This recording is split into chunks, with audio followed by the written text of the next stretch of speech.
You're now tuned in to the Chronicles Podcast, hosted by the homie Cuzzo. You Beezy. We back. What's happening, man? Chilling. We got all the settings good, right? Yeah, it's everything cool. good. It's Okay. Good. It's What's good. going on with you, man? Oh Lord, these baby mamas. Baby mama drama? No, ain't no drama. Ain't no drama? Ain't no drama. I'm gonna act player because she might be listening to this shit, so I'm player about that shit. Fuck that bitch.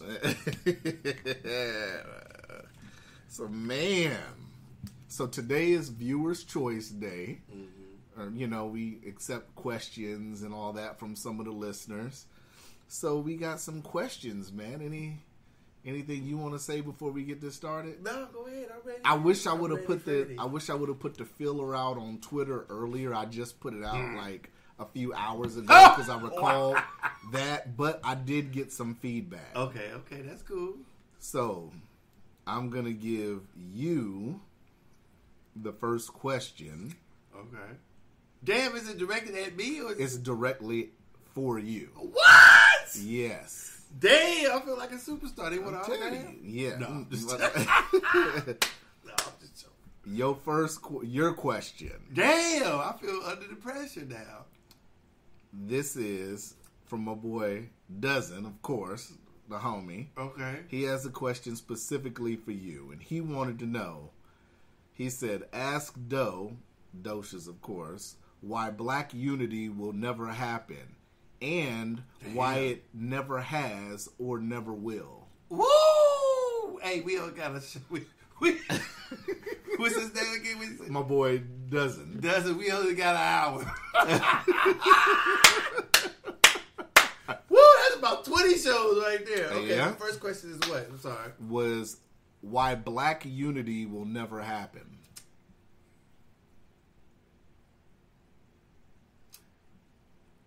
I think what we think of Black unity won't happen because it never has. If we go back to the continent of Africa and we just take Shaka Zulu and all the Zulu nations, Ashanti, and all other nations, I don't think that in that way that we'll all be united. Mm-hmm. I don't think that'll never happen. I don't think as a human being, as a human race, that's not possible. But on the other note, what I think should be possible is that we should be all on the same side or behind each other for the common goal, and that's for respecting the United States. And I think that it's hard it's very hard to get that type of unity. I'm lighting the weed up while you answer it. It's very hard to get that type of unity when we don't have when we don't have a sense of self. Mm-hmm. When we're not all brought up anymore to honor ourselves, respect ourselves.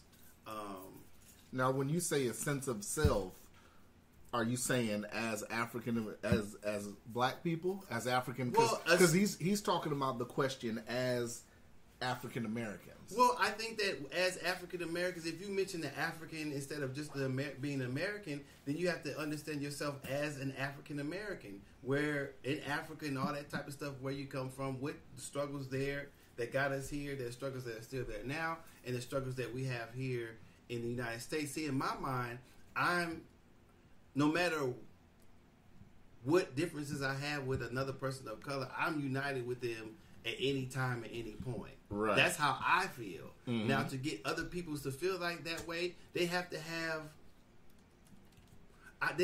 something within them that I would think that causes them to believe that. I'm not saying that nobody does or a lot of people don't, but I think that somewhere inside of me, for some reason, that's just how I feel. Mm-hmm. How I feel when I grew up on my block, how I feel about my homeboys, how I feel about myself, how I feel about my family. I wish that type of unity for the cause. Mm-hmm. In which there's a lot of people, I understand what he's saying because I think that because a person is down for a cause in a different way, they're trying to go to the same place, in my opinion. Right. Louis Farrakhan is trying to go to the same place, even though I disagree with all his opinions. Yeah, but I wouldn't go against him. Right. Al Sharpton, I believe he's going the same place, but I wouldn't go necessarily against him. Not in public. If I could call him and talk to him, that's what I would do. But I wouldn't go against him in public. And if I had to ride with him for a while and then diverge from him, then he should understand that, and I should understand that we're both seeking the same path, but it doesn't have to be me to take him there. I think that with people's ego, with power, with recognition, that maybe some people are seeking that. The true leaders, they, in my opinion, a lot of the true leaders from back in the day, they've killed. I have yet to see a true leader that unites everybody, that doesn't try to alienate anybody. See, it's not about black. When a person says black power, they don't mean fuck everybody else like white power has meant. Right. So when a lot of people have, or in a lot of areas that and I think it comes from a lot of pressure from people of different colors. I'll just say from white folks, because once you say black power, it's to them it's saying fuck white people. Right. No, it's not saying that. They think it's aggressive. Well, no, they might, some might, but what I'm saying is that because of the history of their history of fuck everybody else, when we say stand up, they feel that this means fuck them, which it should, but which sometimes it should, but that's not the way I want it, because then the world is just reversed and it's still fucked up world. So I don't want a fucked up world. I just want a better world for everybody. That's what I think an organization should be. Right. Not black. I'm not saying Black Lives Matter shouldn't be there. I'm not saying I disagree with Black Lives Matter. I'm down with black. If I have an all-inclusive organization, it doesn't mean I don't include black power. Right. Or I don't include native power. I don't include all these other things. I want to include all that, but I'm just saying I'm all-inclusive, but I support Black Lives Matter. I think that's the type of groups that need to be made. Until we do that, which is all-inclusive, I don't think we can have any unity. Because if we exclude people, then we're just acting like the people who excluded us from the beginning. Right. So if we don't I think that's why honestly, I think to have to have unity, you have to include everybody. I think that with those times and the way they were treating people. But how do we get the African American community united first? Well, because we in the same unison, if I'm using the right word, is that it has to be all inclusive. And so what I'm saying is, to everybody who feels a certain way, this is what we have to have: a group that says, "Hey, it doesn't matter what you make, it doesn't matter where you are, it doesn't matter how you dress, it doesn't matter what it is. We ain't praying to no God. It doesn't matter. It doesn't matter what your views are. Yeah, we're trying to get this shit done. I don't give a fuck if you're Democrat, you gay, you whatever, you change. Right. It's all inclusive. Anybody can be here. Okay. And anybody should be able to speak up and say something. If we're going in the wrong direction, everybody's got a voice. Right. There's no one leader. We are all leaders. The only leader we lead our household to wherever we going. That's where you're the main leader. Here, I'm just speaking right now. Right. So whatever the direction I want it has to go, that it goes, but we go together. Right. We go together. You know what I'm saying? And so that's what it has to be. It can't just be the Rainbow Coalition. It can't just be NAACP. It can't just, in this NAACP, don't like what this is doing. No, we the NAACP, we support the Rainbow Coalition or ACLU. Right. We support all of them. They don't have to be in our group, but we behind them because they want the same thing. If they pushing and they get something done, shit, we got to fall in line. Yeah. Yeah. Fuck what I'm leading. Drop that shit over here. They getting this shit done. Let's get over here. That's what we have to have. You know what I'm saying? Until we can have that, then I don't think we're going to have unity. Do you think it'll ever happen? I don't know. It's going to have to be a hell of a person and a hell of a group of people that when they induct people into the group, hopefully an all-inclusive group, that they lay down the mindset of the group. Mm-hmm. And he say, it's the minute that you feel that you two this or you two that, then you don't have to be in a group. You can start your own group, and we'll be behind you. Right.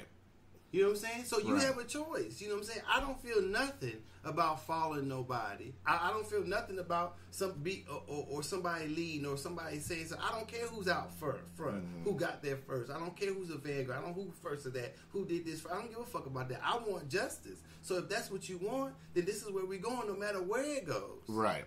You know what I'm saying? No matter who's in the group. Mm-hmm. You know what I'm saying? And we can fight justice for all people, even for white folks. I mean, if they want to go and join the group too. I'm not saying pro-black doesn't mean white folks can't be there or any other color could be there, because we have many. It's a fourth. Rights mean rights for one person has to be rights for the other person too. Right. It can't just be right for black people and no rights for this person or that person. So I wouldn't create a group that would exclude, like I'm saying, anybody. But in order to have that unity, we need everybody there, no matter what they are. And so, will we ever have it?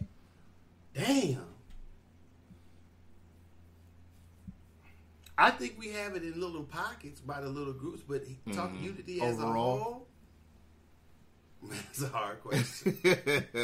I hate to say no because I'm still living and I have hope. I want to have hope that it happens. From my perspective, like when I see a brother or sister walking down the street, I always try to have the smile on my face. How you doing? This and that. If they need help, blase, blase. I'm trying to do it one person at a time, even within myself. You know, so I'm trying not to look at other brothers and sisters in the street, no matter what their station, how they look, in a bad way. Other people included that too. I'm just saying, as from that perspective, that I can stop and talk to them and be calm and cool around them, no matter what's going on, and just be one with them at that point, even if it's just for a short few seconds. Right. So that's just me. I mean, we have to open up to each other. We have to be understanding of each other. We have to not have any chips on our shoulders. Would that happen? I like to think so it happened, but maybe how it's going right now, I don't think so. I don't know. I'm hopeful though, but I can't say it won't. But man, it seems like it's been years and years since anything like that has happened. Mm-hmm. It seems like a big push where everybody was on the same page. It's just non-existent. It's like we're fractured all over the place. Okay. That's what's up, man. I can dig that. Shouts to my boy Dozen for the question. I hope Docious answered your question as much as he could answer it. Did I answer all the questions? Yeah. Okay. Yeah. So, another question that we have is, why does America reward ignorant ass behavior? Examples: Donald Trump, Tekashi, the Cash Me Outside girl, etc.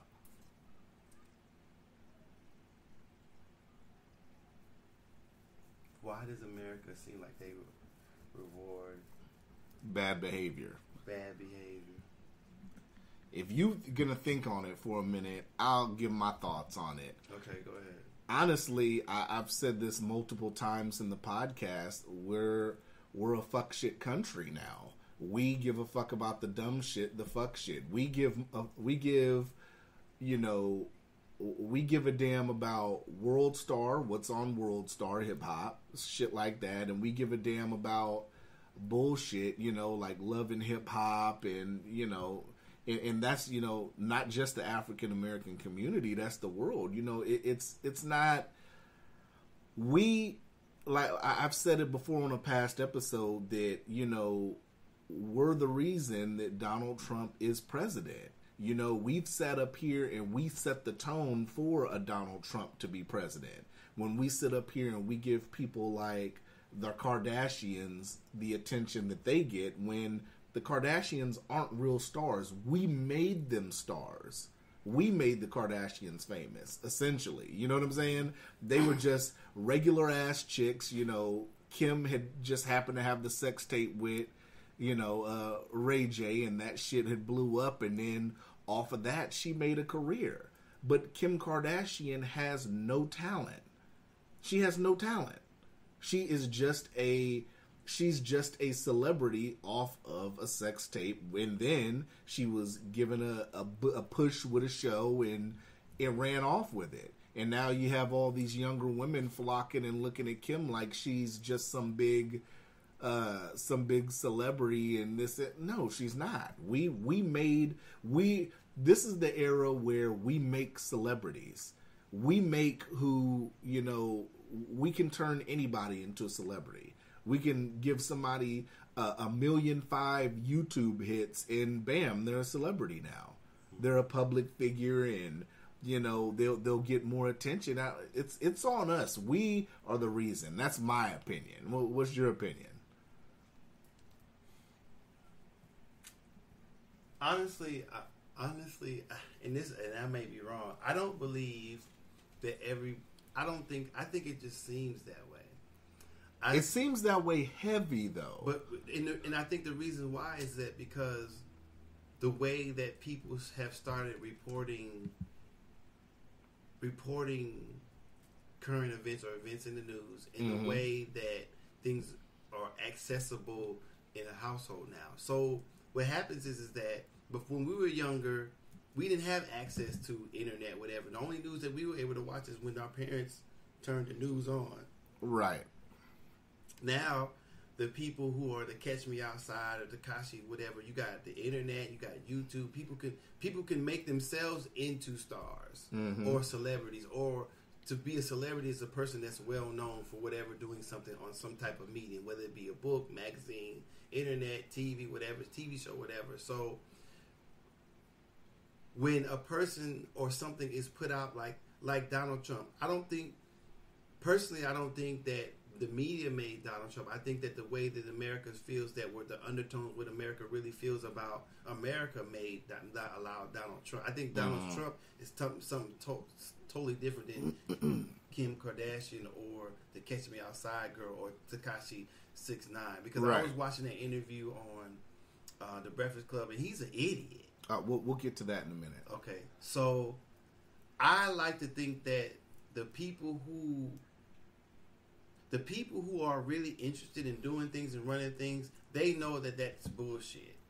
So the way that America has been set up is that a certain portion of the people run shit and own shit and do that, and the rest of the people is just fodder that fuels their ideas of whether they're in business, whether in finance, whether in media, whatever. So we're all, the rest of the people who aren't in this particular portion, the rest are sheep that fuel the economy, that do this, that buy the house, that have the discretionary income, that spend all their money, don't save. So all the economy is built on the backs of the people all spending money, all doing whatever they do, not paying attention, being led basically. And these few that own most of a lot of shit, they benefit from that. So these people in this percentage, no matter what color they are, they're not worried about that. To the rest of the people, to get through their day, to get through whatever it is they're going through, they need to be entertained. And so I'm not entertained by Kim Kardashian. I'm not entertained by Tekashi, but I'm not entertained by the Donald Trump. But a lot of people are. And the majority are. Well, I don't want to say the majority. I say a lot. I don't want to say the majority. But it could be the majority. So I see them as entertainment. I've hardly ever watched a show with Kim Kardashian. I don't fuck with Donald Trump.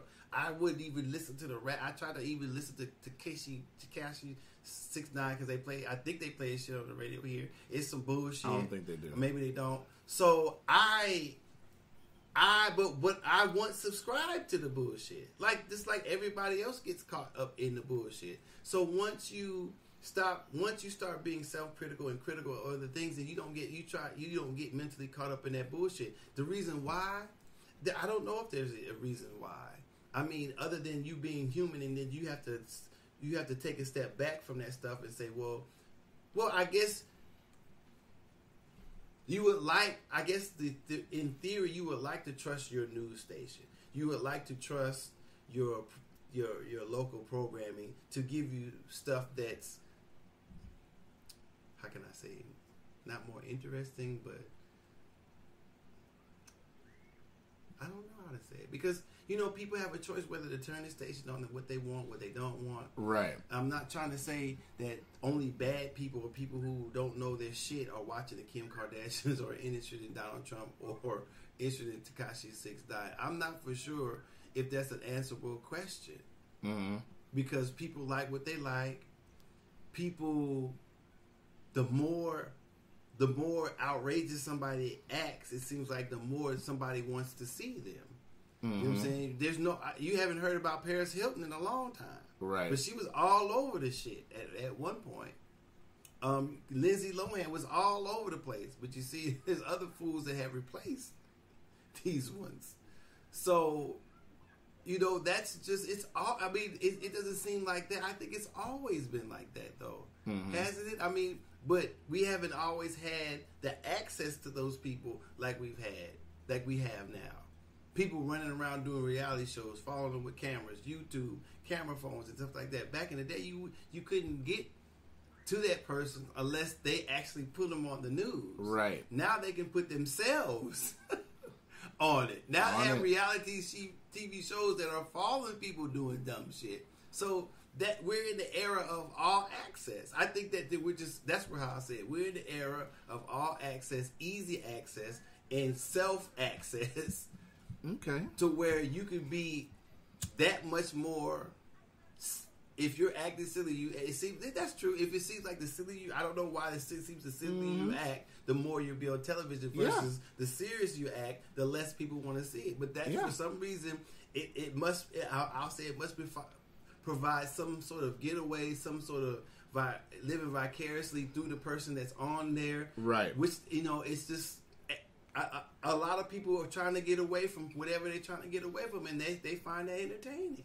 Okay. And I understand it because I watch stuff that doesn't pertain to me that I wish that I could do or whatever. So that stuff kind of interests me. It's more of what I would like to know, and so I can understand that. But it just seems like that we're with those put together, the era of accessibility, instant accessibility, or self accessibility to other mediums. Then you got those two together, and that's what you have right now. Yeah.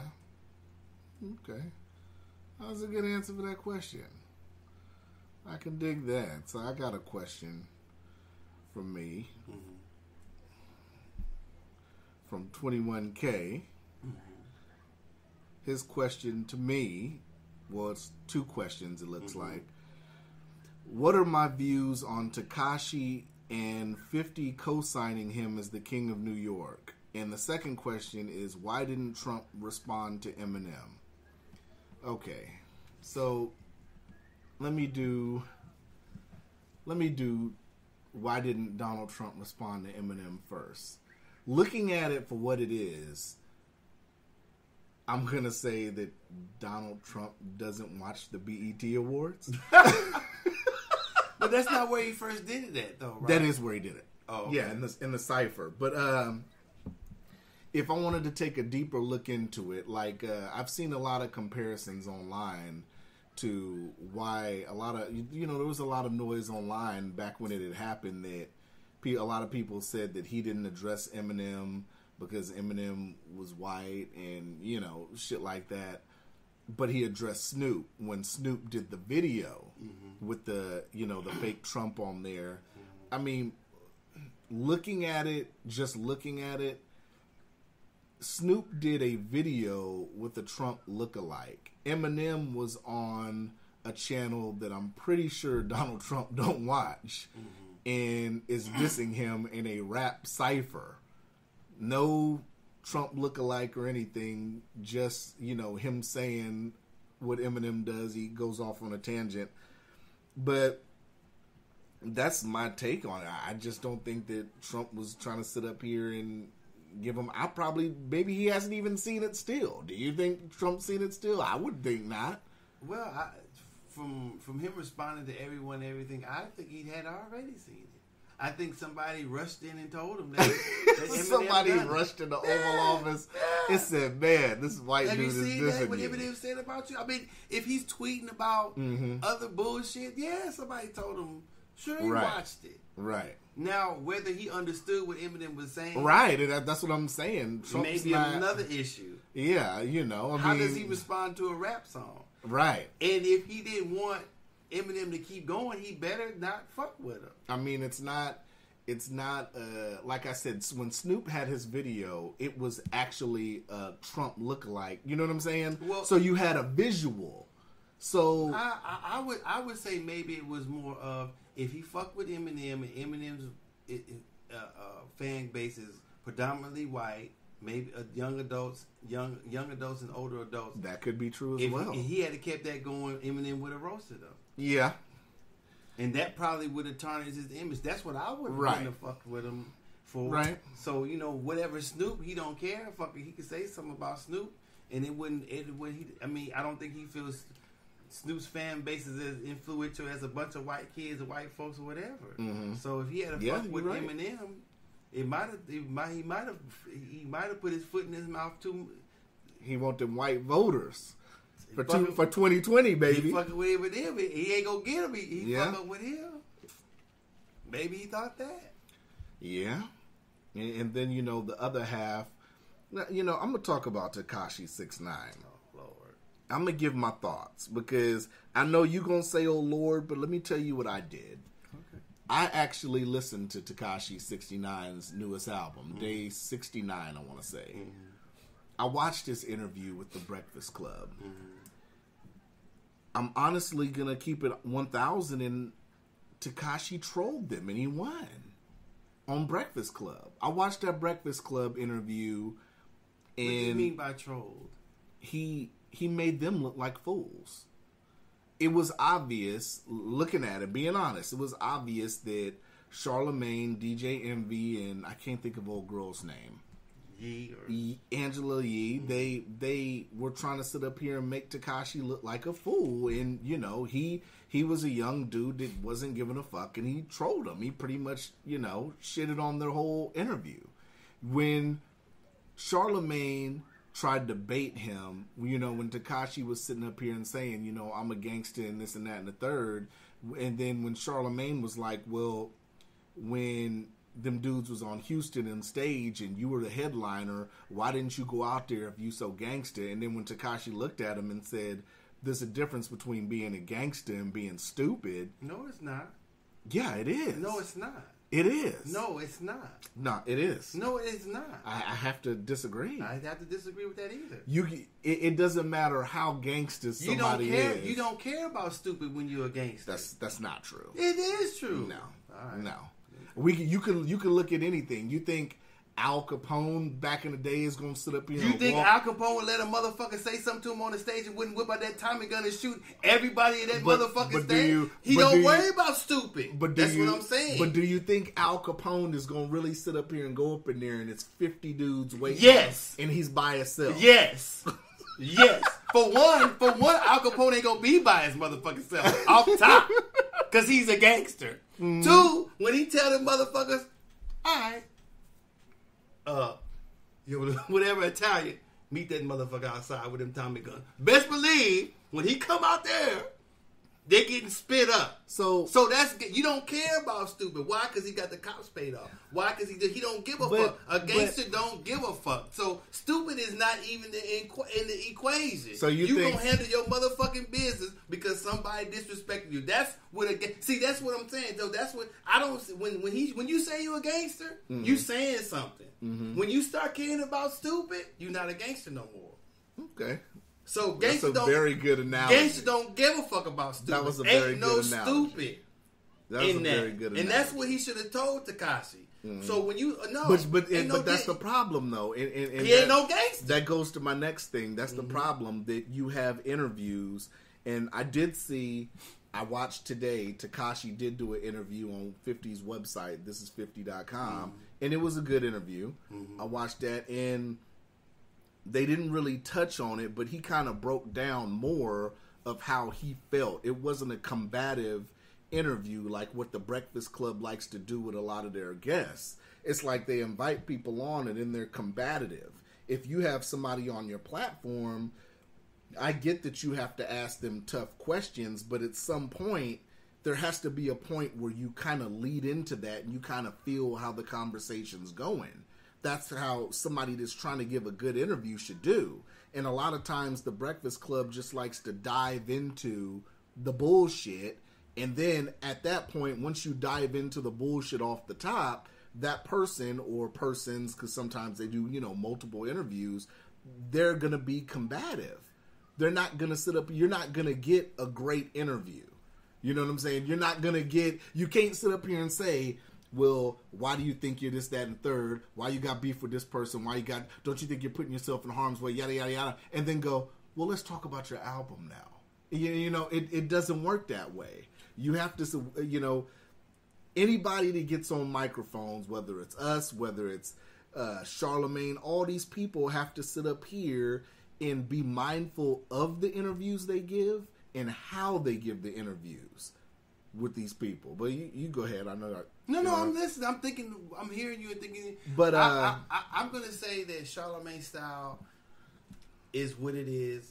I mean, you got he's trying to be a shock jock. Well, he is, but the other two are not. So the other two, I think, offsets him, and then it depends on the interviewee how he or she reacts to the questions. See, because it seemed to me that and I didn't watch it all. It seemed to me that this dude Tekashi 6ix9ine has something to prove, and I understand that. Right, absolutely. So when he asked him, "Well, do you think all this beef with Blase, if he had gave an honest answer, then I think that Charlemagne would have had to backed up off him. But to me, this bullshit answer talking about he's a gangster, and then all of a sudden he's worried about stupid, and then all that's to me he showed that he was totally bullshit. Maybe his fans would like the shit that he's doing, but I know what real beef, fake or not, turns into, especially now. Right. So I'm not trying to be in somebody's city and have beef with them unnecessarily. Right. You know what I'm saying? So but if that's the type of vibe he's on, then he's on. But in no way do I think he's for real. There's no way that I think that. But at the same time, these people that goes on these shows, it kind of felt like to me like he knew Charlemagne was a cornball. And you sit up here and said, about pressing him on, gangster questions. It's kind of hard to do that when Charlemagne's not cut from that cloth. He has no experience in that. Well, in my opinion, neither does Tekashi 6ix9ine. But he's just answering the questions, right. Whether or not he knows, whether he Charlemagne or Tekashi, in my opinion, knows with or with not a gangster. That was a question he asked, and he can answer it. Mm-hmm. He could have said, well, how would you know if I'm gangster or not? He could have put it back on him. Mm-hmm. I don't know Charlemagne's past. Right. I know that video when he took off running and shit. I don't know what that was about when they and then I guess apparently Tekashi kind of spoke on, I guess, that Charlemagne was cool with some guys that he wasn't cool with. It just seemed like to me, or Talik or the dude called him, or he said the nigga was lying, or the dude off of that was Joe Budden. Is that the dude he's talking about? Academics, DJ Academics. He called him and he said no, the nigga. So I didn't know. See what fucked me up is they start talking about shit with no background. I don't know what the fuck that's what I'm about. saying. To me, it kind of felt like Tekashi agreed to the interview, but he knew all this coming in, so he was giving him a bullshit interview. Well, I think I thought that was right with his bullshit persona, the rainbow hair color shit. Yeah, I don't know. In the bun, all that type of. I don't get where he's coming from. Right. But that doesn't mean that people shouldn't like him. That doesn't mean he shouldn't do his music. I'm just saying that the stuff he's saying, if I break it down to me, I hear what he's saying. Mm-hmm. I hear, in my mind, I hear what he's not, and I hear what he is. That's just from my perspective. So that I just cut it because I couldn't take it anymore. Now 50 had came out with a picture on Instagram. I want to say yesterday or the day before, co-signing pretty much Tekashi. Told him, if you say you're the king of New York, you say that shit louder, and pretty much saying if that's how you feel, say it. Mm-hmm. And, from that aspect, I understand why 50 told him that, because, if you feel you're a dope rapper or whatever, then you say that shit. You don't back down from it. Mm-hmm. Or if you have a feeling about something, you say it and don't back down from it. So, I mean, with 50 co-signing him, I don't really know what to say about that. 50 felt like I don't think it's a co-sign. I think he was telling him to express himself and don't give a fuck about like he does. Right. But 50 has a pedigree. This motherfucker don't got shit. This motherfucker ain't got nowhere near the same shit. I mean, You can say you're a dope rapper. You can say whatever you want to say about yourself. But if you do that, it's in comparison to some other rappers. Right. If you're the best, that means you're the best over all that have come before you. Mm-hmm. So that's the comparison. So when I compare this motherfucker to some of the best, he doesn't stand up. Right. Now, if he wants to admit that or not, that's on him or whomever says it. But there's no way he can say it. But he doesn't have any proof behind it. Mm-hmm. He doesn't have.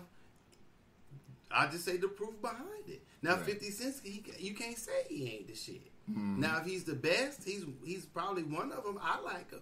You know what I'm saying? So, but this dude who says shit like that, he can tell. I don't know if he did co-sign or he said, yeah, you are the best. If he had said you are the best, then that'd be different. But just saying that, say it loudly, I don't think it's co-signing. But I'm saying that there's no way that this dude can say he's the best. He's not even best. He's not even some of the best that when rap was simple. Right. You know what I'm saying? He could beat nobody back in the day from the 80s. This is what I'm going to say, on it. From a music standpoint, listening to his album, it was about maybe, I want to say it might have been 3 songs that I liked on there.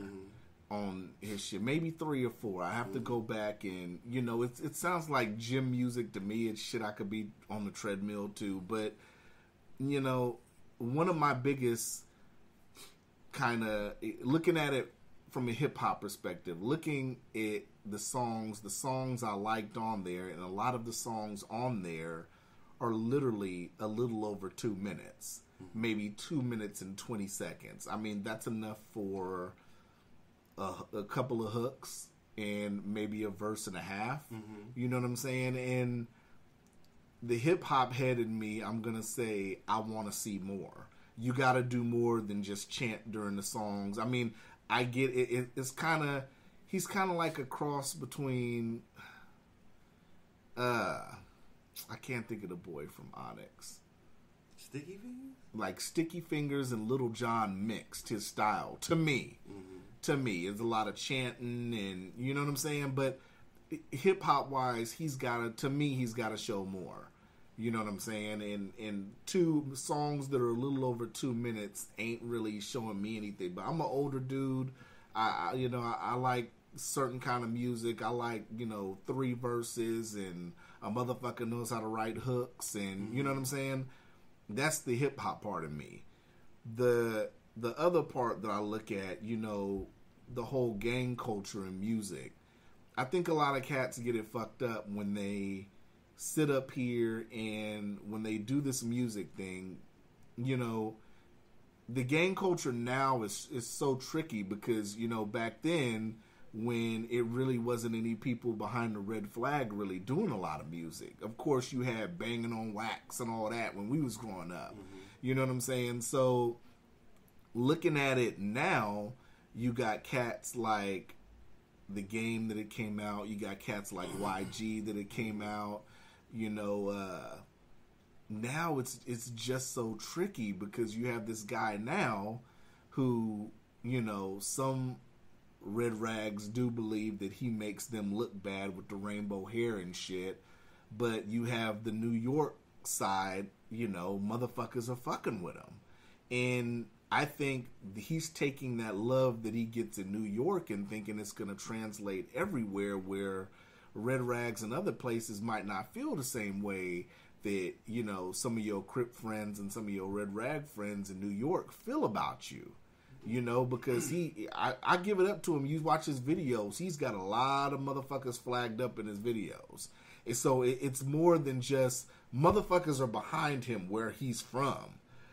But when you go into these places like Houston and down south, the Midwest, the West Coast, it's a different type of gangster culture. It's a different type of flag culture. And I think that he doesn't understand that, when you mess with different areas and all that, like perfect example, you got to think Jay Prince is a businessman and a gangster.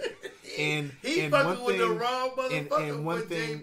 One thing that I think he doesn't understand is Jay Prince is a very patient man. Tekashi, he might not touch Tekashi. Well, let me say, somebody might not touch Tekashi. It might not happen. It might not happen this year. But you got to understand when you speak on people of OG and up calibers, you know what I'm saying? You could be on vacation down south 2 years from now. This is what I'm saying because we was talking about. Did I cut you off? Mm-mm. Okay, so this is what I'm saying when we was talking about. I'm smoking again. Anyway. Right, we talking about checking in. So the gang culture, even I know I've never been in a gang, but the gang culture, if you blood, you go check in on your set when you come to town. you check with your set. Not saying that if you blood, no matter what you in, you check in with your blood set when you come to town. Not in that sense. It's no, I'm not saying if you from another area, the term check-in essentially. I'm not gonna say extortion because it's not that it's extortion. It's just the simple fact of you getting in contact with who's. That's what I'm saying. Right. That's what I'm saying. When you come to a different city and you flag, if you're a gangster, you flagging. Okay, if game goes somewhere, I'm just using this. If game goes somewhere, whether if he's blood, I don't want to get him. If he goes somewhere in another town that he know there was some bloods at, he gonna know already in which bloods he's fucking with and which bloods he's not fucking with. But that it doesn't necessarily happen like that too. It's the connections. It's not. Well, that's what I'm saying. You don't necessarily have to check in with another blood set. No, you're not. You don't necessarily. I'm not saying that you have to, but being on blood. If I were a blood or a Crip or any whatever many of the gangs, if I'm going into a city and they there, I'm going to see them if we cool. Because that's what I'm saying. So I'm saying because why? Because I'm a gangster. We bloods. If I'm coming into the city, they need me to do something or they need something. Let's link up because. But we in bloods. the term of J. Prince Jr. and Tekashi, J. Prince Jr. isn't affiliated with the blood. No, but that's J. Prince's son. So he don't have to be affiliated. He just got the name and the roots, and he's there. He don't have to say nothing. Even I would understand that. I wouldn't if I got into it with J. Prince, I would say, hey, look, homie. Look, I don't... Hey. I would look over this. I'm in your town. Unless you put your hands on me, I'm going to look over that, man. It ain't even that serious. I'm going to keep moving. Because I'm not in my city. It ain't because I'm scared. It ain't because I don't want to do nothing to this dude. Because if I do something, he gonna do something. These gangsters gonna do something to me. So long as he don't try to hurt nobody, as long as he ain't trying to swing on me, I'm gonna keep it moving. Right. You know what I'm saying? Because like I said, as a gangster, I don't know no stupid. I don't know no whatever. I'm going. Right. Somebody fuck with me, I'm going. That's how it works. Yeah. So it don't matter if it's J. Prince or J. Prince's son, whomever is in the city. If motherfucker fuck with me, I got to go. So in order for me gotten to go in a city that I don't know nothing from, where I ain't got my people at, I'm overlooked it if you don't put your hands on me. So I'm gonna stop it. Yeah. Homeboy, chill. It ain't even like that. We'll get out your way. Hey, y'all, let's ride out. You know what I'm saying? That's me. But if I'm going to a city and they got bloods we fuck with, I'm definitely gonna go down there and talk to him. So I don't understand what Tekashi 6ix9ine was talking about, not checking in. Maybe he didn't mean it in that sense. Well, his mentality is he doesn't feel he has to check in with anyone. That's his mentality. Well, then what do you do when you need backup? You come to a motherfucking city, you fucking with somebody you don't check in with them, and you need back. Then what the fuck you doing? That's his mentality. How you a blood if you're not hanging out with your blood people? When you come to town and they got the same set, how you blood by you didn't join the gang you didn't just make blood by yourself. So you got to connect to your people when you go separate places. Well, I mean, with the.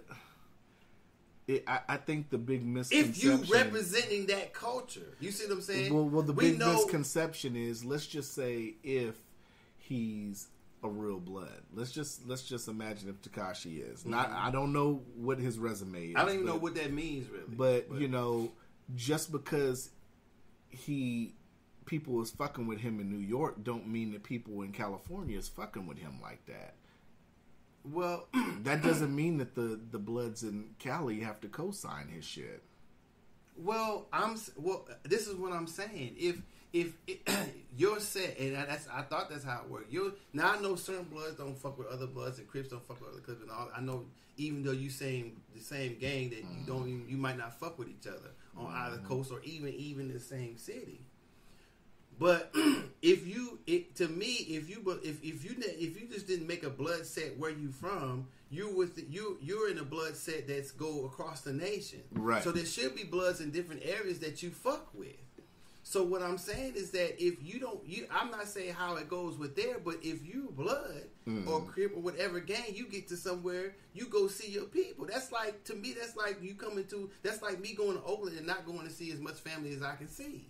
So if these people my people and I fucks with them, I'm claiming them, I'm flagging them, I'm representing them in the videos, no matter what side coast I'm on, I'm going to go see them because that's what I'm representing. Those are my people. So he can feel, I don't know what type of shit he feel he don't have to check. That's not feeling like you checking in. That's family. That's what you do. It's a sort of check in. Hey man, I'm here.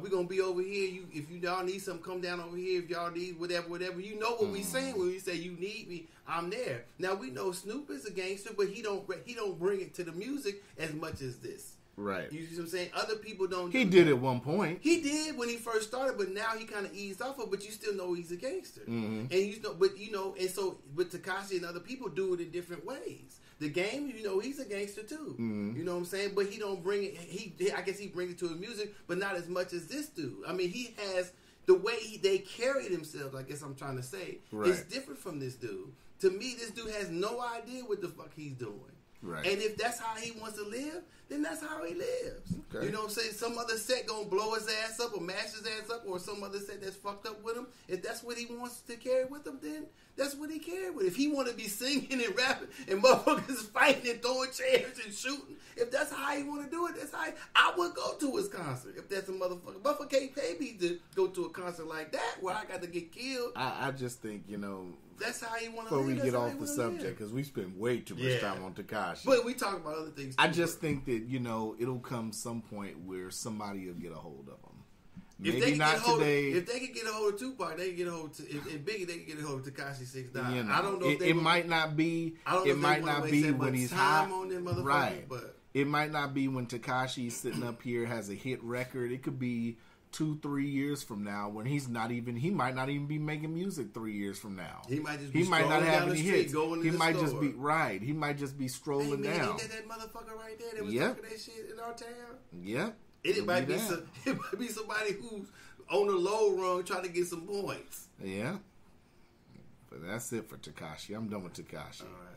So the next question is, would you consider having some of your listeners on an episode?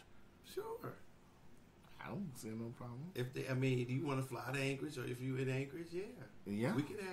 I don't know. We could do call listeners too. Yeah, we could do call in. We should try if we ever get the app, learn how to work the apparatus. The apparatus, you dig? Yeah, but I don't mind that. That would be dope. Yeah. We could come to my house. I'm sorry, but we could go. we can have it somewhere else. Yeah, we can do the episode somewhere. Yeah, we can do it. And what are some of your favorite topics thus far, and why? Oh man, I think I can't pick just one favorite topic. I like my favorite topic is race relations. Ooh, this weed though.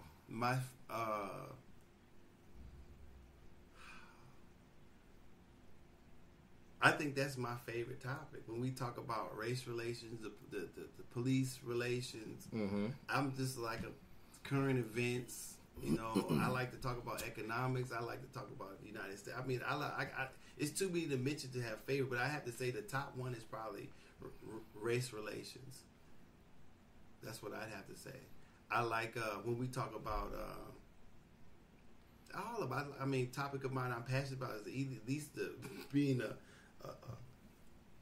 a person dealing with child support. I don't know, a co-parent that have custody of the kids or doing that shit. I mean, I just like personable topics. You know what I'm saying? Anything that I have, any topic that I have experience with or that I know personally about. Those are my most favorite topics. Something that I'm passionate, I know a lot about. Those tend to be my favorite topics. Okay. I'd have to sit and... Yeah, that was off the top of my head. I don't know. I mean, like I said, politics, I've been into politics for a long time, and being able to talk about it is, one of the things I like. But, I'd say that's my favorite topic. I'm into the paranormal. I'm into, UFOs. But that's not my... But, the politics thing and being able to speak freely, that's my main thing, to the guy that has gray aliens on his phone. But, so, So yeah, I mean, my favorite, episode. I'm always gonna say, representation of my imagination. That's number one. That's number one for me. But I like all of them though. But if any of them pop, that one pops big for me. I'd have to go listen to it. I mean, I enjoy all of it. I enjoy when I crack myself up listening to myself saying some of this shit. I say like, "Oh, did I say that shit?" Right. Did he say that? Or we die laughing. Right. Oh, did I say? No, that's off the topic. I say that at the end. But yeah, that's my those are my favorite. I like politics. I like religion when we talk about religion. I can't wait to really dive in that. I want to. We might lose some listeners off of that shit. We might. If we talk about history, I like science. You know what I'm saying? I like stuff that makes you think. I like to have topics that I have to actually stop and think, and you make me think like, damn, how should I answer that? How could I do that? Just like the question doesn't answer. You can just say D. D ask me. And, I know so many D's. That's why I gotta say my boy doesn't. And so those were introspective, hard questions that you can't really answer in 1 hour off the top of my head. But I tried. I did my best. Right.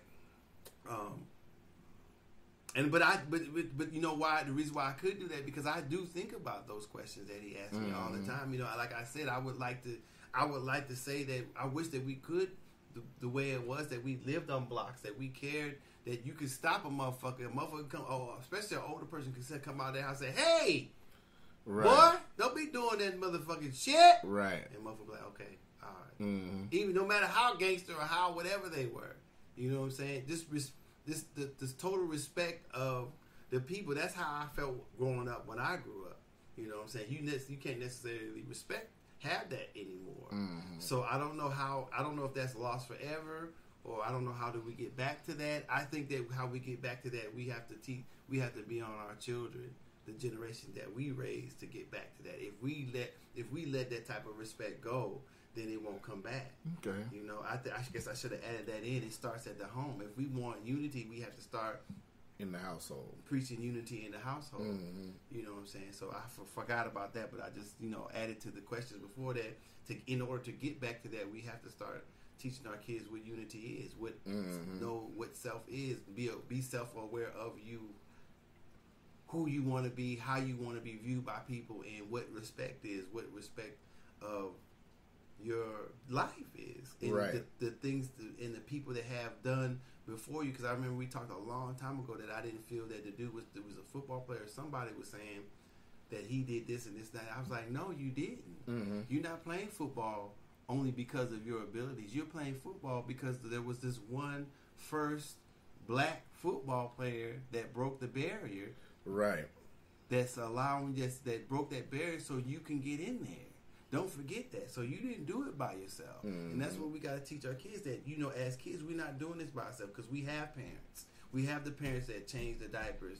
We have the parents that provide the food and the clothes, right, and the shelter. Then we have also had people before us that have sacrificed things in order for us for even to be in the household, to even be in this area, to even have this or to do that. These are people have gone before us and done this for us. So when you go out there in the world and you see one of us or a person of color or any color, then that's the respect that you give those people. Right. You know what I'm saying? So it starts there. I mean, an exposure in the household.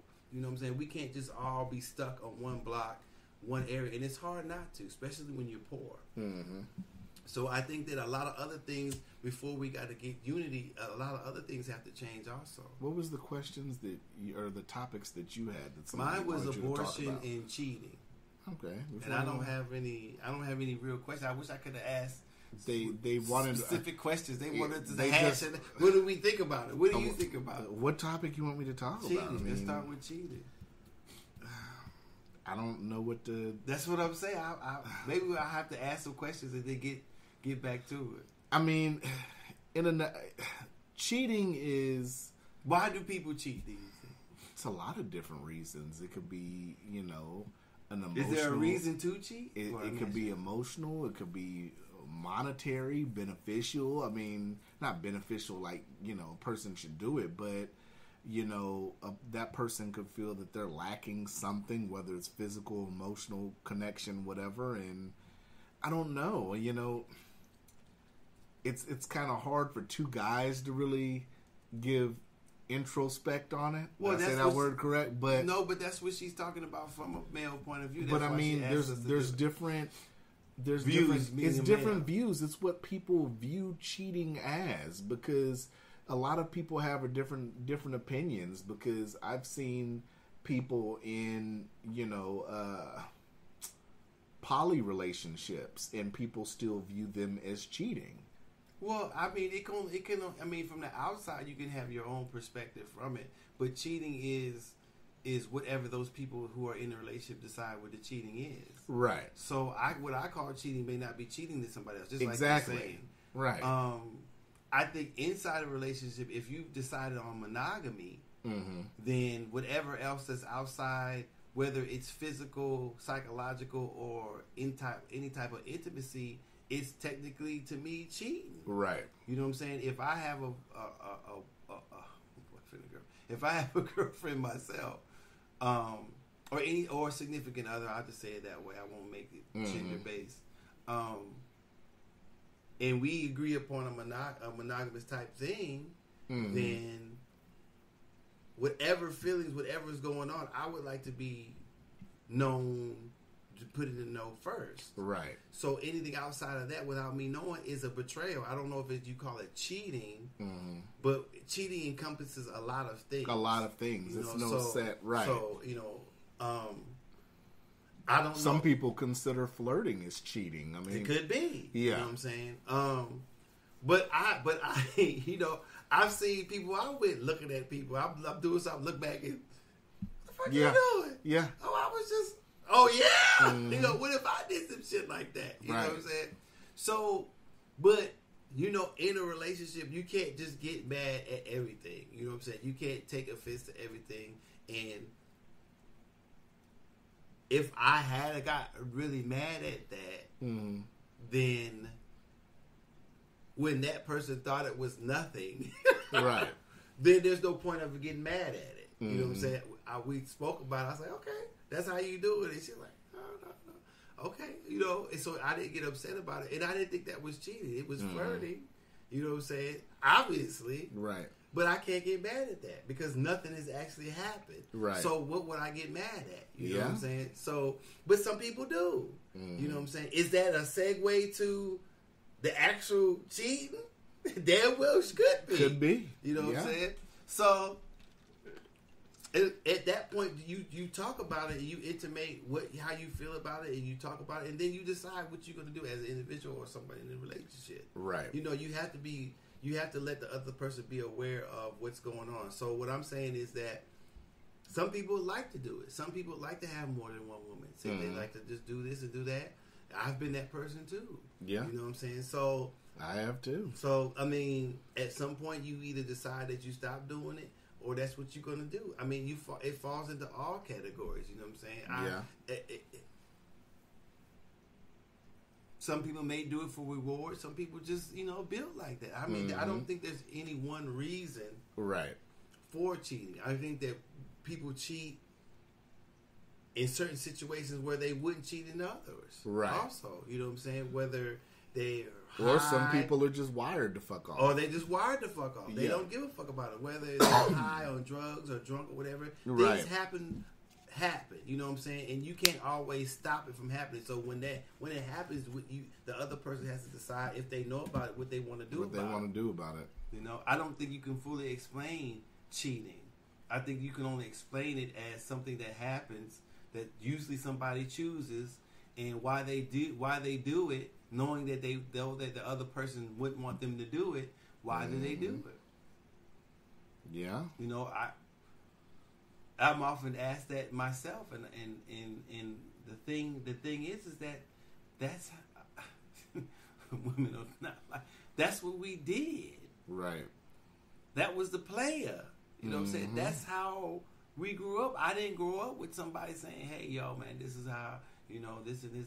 I'm learning from my friends. Right. You know what I'm saying? I'm not breaking these bitches. And, right. Right. That's what I come up under. Fuck with hoes Yeah.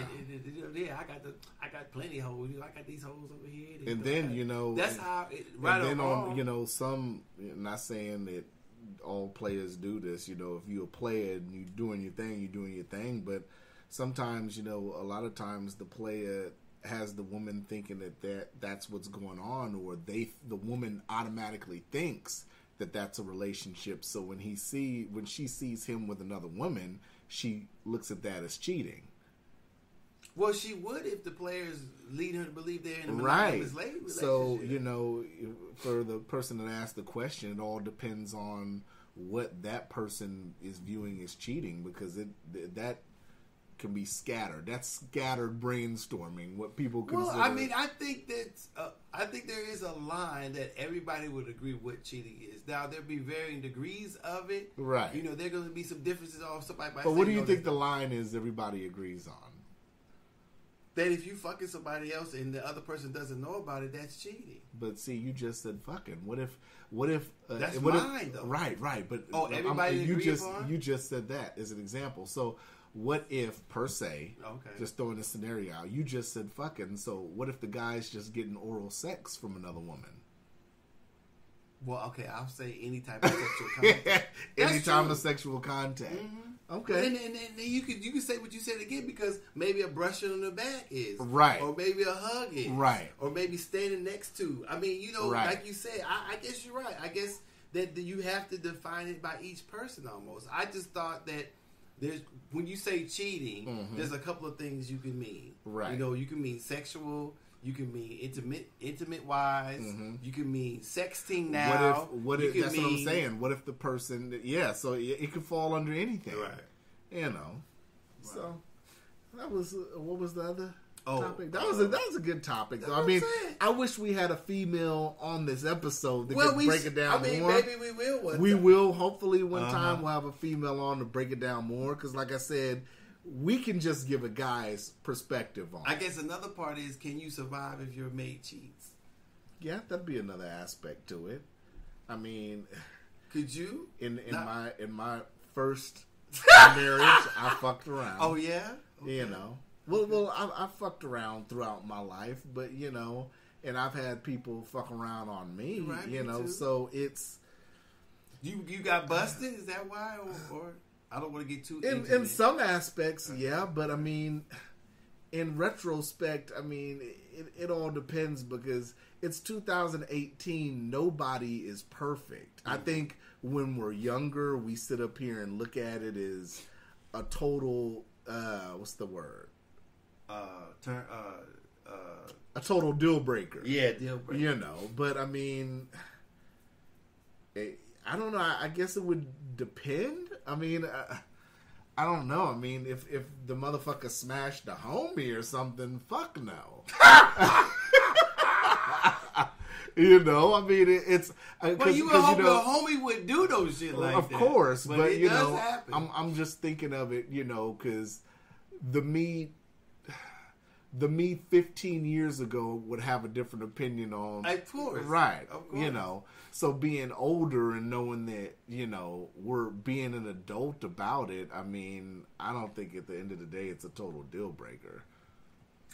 And you're right about that, because had certain things happened when I was younger, it would have been a deal breaker. Or I'd have busted the bitch down to low grade. Right.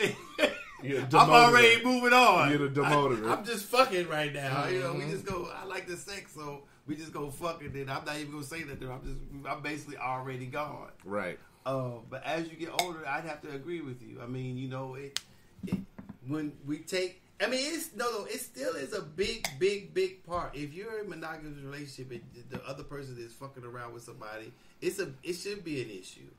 You know what I'm saying? Because you're sharing a portion of you with another person that you think you have with this person that as of right now, it's only for you and her to share that with. It's not for another person or to give another piece of whatever the fuck y'all doing tonight to somebody else. That's how I see it. You know what I'm saying? Mm-hmm. But I don't know how many times it would have to go on of how I feel now before I walked away. You know what I'm saying? I think if it happened too much, I would have to walk away. Okay. You know, versus just demoting the motherfucker or not fucking with it. You know, that's what I did when I was in my early 20s and shit. Right. So now I try to be a little bit more real. You know what I'm saying? Like you said, be an adult about it, express some feelings about it, and you know. So what do you think about when you said the other topic was abortion? What is your thoughts on that? Coming from this person's point of view, I guess it was directed at me personally. A part of some people's culture is that they give away their child sometimes to another family member or somebody in their. But that's different from abortion, though. Or adoption. I'm sorry. Oh, adoption, I'm like abortion. I'm glad you said that again. I'm like, I'm sorry, sitting here looking at my. I'm sitting here looking at my. Am I spoken it? Am I spoken it too? Abortion. I meant adoption. I'm sorry. Adoption. And how can you give abortion away? I'm glad I said when I said abortion. I'm smoking, and this nigga said how to give abortion away. You can give it away like it's a sack of potatoes. I see your eyebrows furrow like, what the fuck is this nigga talking about? I looked at you, then I looked at my shit. And then you said, can you give... I said, wait a minute. Did I say abortion or adoption? I must be super high. I I was finna let you roll with it too. I'm glad you stopped me. I was finna be on here over here looking like Larry King, just yeah. I meant adoption. I'm sorry. Mm-hmm. So, in their culture, it's sometimes customary to give the shit. Sometimes give the what happened. Yeah, I'm good. Go ahead, man. I'm listening. Give the child that frozen tangerine hit me. That's all. Damn, it smell like tangerine. Yeah. So it's customary for them to do that, and I said that, you know,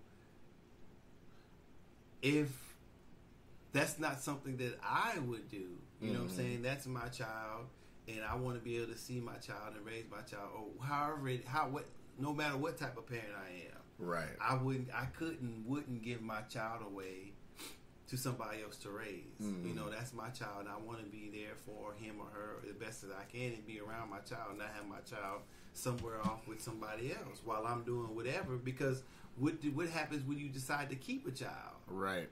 I mean, I guess it doesn't. I don't know.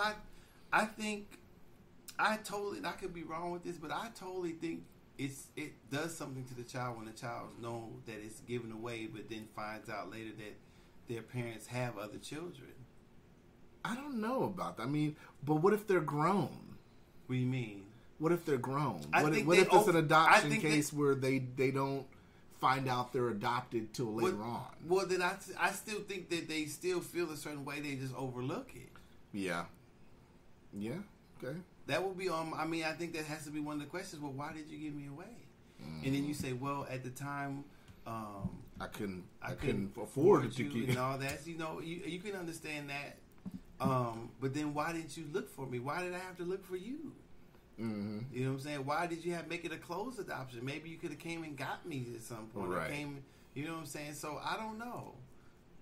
I guess maybe because I didn't have my father, that's the way I feel about it. And I just feel, I told myself that I would try my best not my kids. You know, I would try my best to have my kids to know who I am at least. Right. And I don't want to have any kids in the world that they don't know who I am. Right. And not saying that adoption will accomplish that. Sometimes you have open adoptions, but I want to. If they're my kid, I don't know. I just feel a certain way about that. I don't want anybody taking care of my child. Right. I don't know. I don't.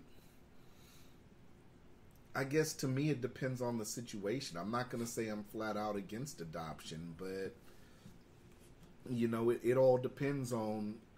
You know, if the people are junkies, if the people don't, right. Of course, right. You know what I'm saying? If the people are incapable of doing it, but I would think that as soon as if ever they got their lives together, they would look for their child.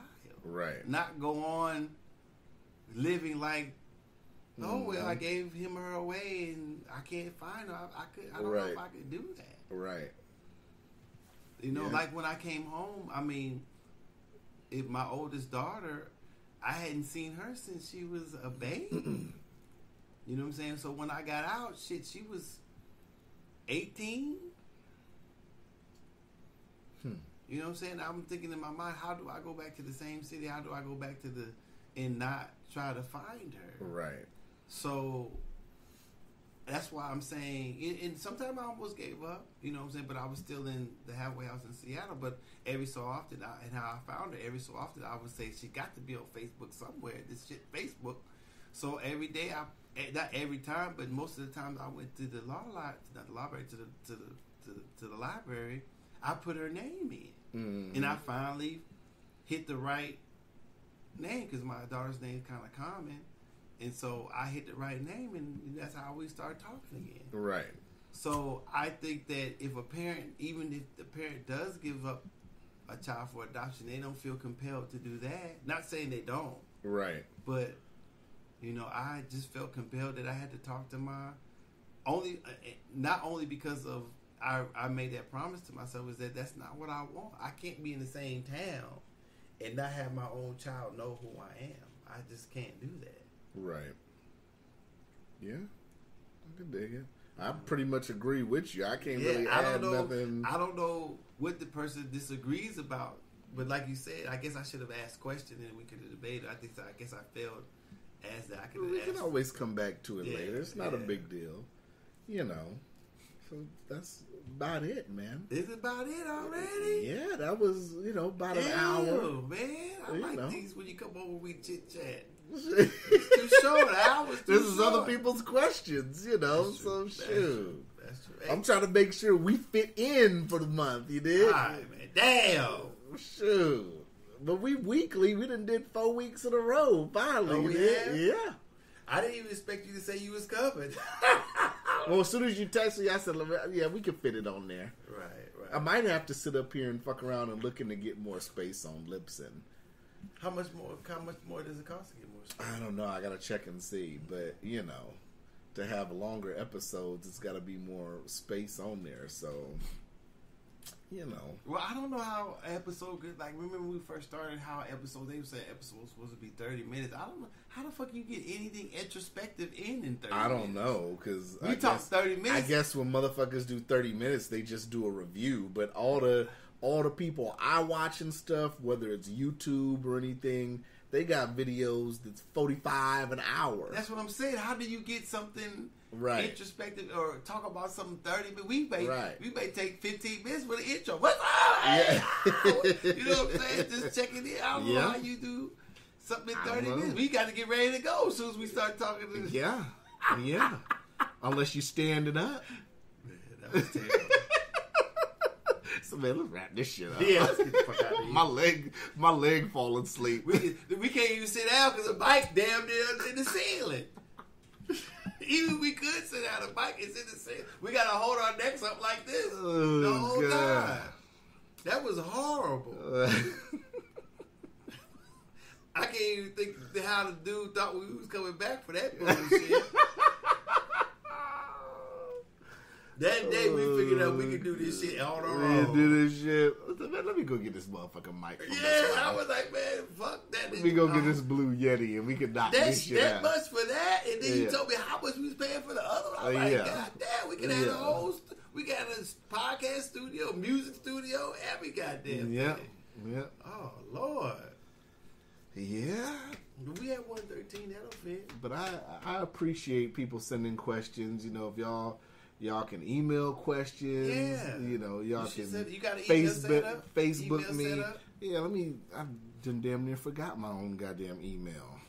Because it's not my regular email for the podcast, You got one specifically for the podcast? Yeah. Oh, okay.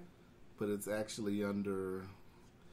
It's bruh707 at iCloud.com. Okay, yeah. Email any questions. If you have questions, email them. You can ask any questions anytime. That's bruh, BRUH BRUH707 at iCloud.com. Yeah, I will always answer the questions on the episodes. Yeah, that'd be cool. Any requests, any questions, we'll have it on there. Yeah. If you disagree, you have a statement to make about somebody who said something or whatever, put that on there too. Yeah. No hate. You know what I'm saying? Just if you disagree. Yeah. So yeah. We don't want your black ass motherfucker. We don't want to hear none of that. If you go say something, have an opinion and make it intelligent, right? And set it out. No fuck shit on the email. We ain't trying to hear that. You know. Go to some other podcast with that. If you email me just to say, "Cuzzo, I think you're an asshole," I'm gonna say no shit, motherfucker, and delete your email. Right? What am I asshole about? Be specific. If I'm an asshole, what am I asshole about? I mean, I'm sure people call me an asshole, and you're not the first. So what did I do? Yeah. Be specific, because you said or whatever, or I believe, or say it out plainly. But yeah, we appreciate y'all listening, and we totally dig the feedback. So yeah, man, this is episode 36, right, baby? Yeah, rolling on along. Shit, episode 36. Viewers' questions, listeners' questions. You dig? Yeah. Shit, but yeah, we good. I must add that there's no gray aliens on your phone, and that Bright was the shit.